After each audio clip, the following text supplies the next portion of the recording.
The traditions of Christmas have long been a favorite subject for the artist. For centuries, painters and sculptors have sought to bring new light to this tale of birth and hope. So it is with Indianapolis artist Leigh Dunnington Jones. From her studio near the canal in Broad Ripple, she works to create amazing pieces of sculpture and design. But unlike many other artists, Leigh's work is always found with a strong link to the past. So I graduated in painting, and a couple of years ago I started making figures, and it started from my mother. She wanted a head for a figure that she was making. She wanted to make Santa figures about this tall for people for Christmas. And I had been working with paper that summer doing some stuff with the Children's Museum. We were making a mural out of handmade paper and teaching the kids about recycling, so we were recycling our own paper. And then I was just beginning to look into casting and making molds and using paper, because paper just all of a sudden seemed to me wonderful stuff. It's really lightweight, it can be really strong, you can make anything out of it, provided you have a mold or imagination, I guess. I don't know. Anyway, Mom called me and said I need a doll head. So that was when I started.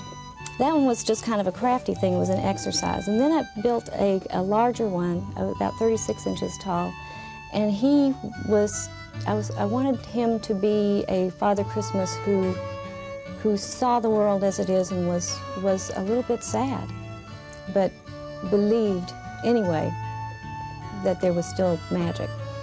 I made him out of old stuff, all old stuff. Army blanket, the fox collar from my high school coat, old leather coats and bits and pieces here and there. And I guess I wanted him to be sort of a statement of learning to see something in what a lot of people would think was a pile of nothing. Old scraps and coats that you might give to Goodwill or something. So I think that was what I was after. I mean, after I did the little ones for my mother and I knew I could do it, then I took off in a direction of trying to make a statement, trying to make him be something. That something has led to a wide array of artistic creations, all made from discarded or recycled materials. Buttons, beads, fabric, paper, even plastic ornaments are all transformed into the objects of an artistic vision. And as with many artists, Leigh puts part of her own spirit into each of her works. I made a guardian angel for a very dear friend of mine who was an abused child.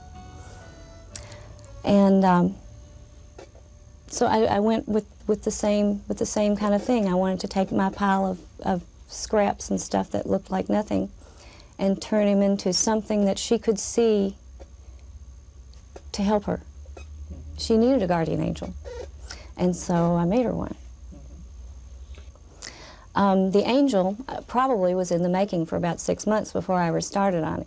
He just was kind of in my head somewhere, and every once in a while I'd think about him, and it was really kind of weird, because he just sort of started appearing to me. So when I sat down to make the molds and make the patterns for the clothing, he was there.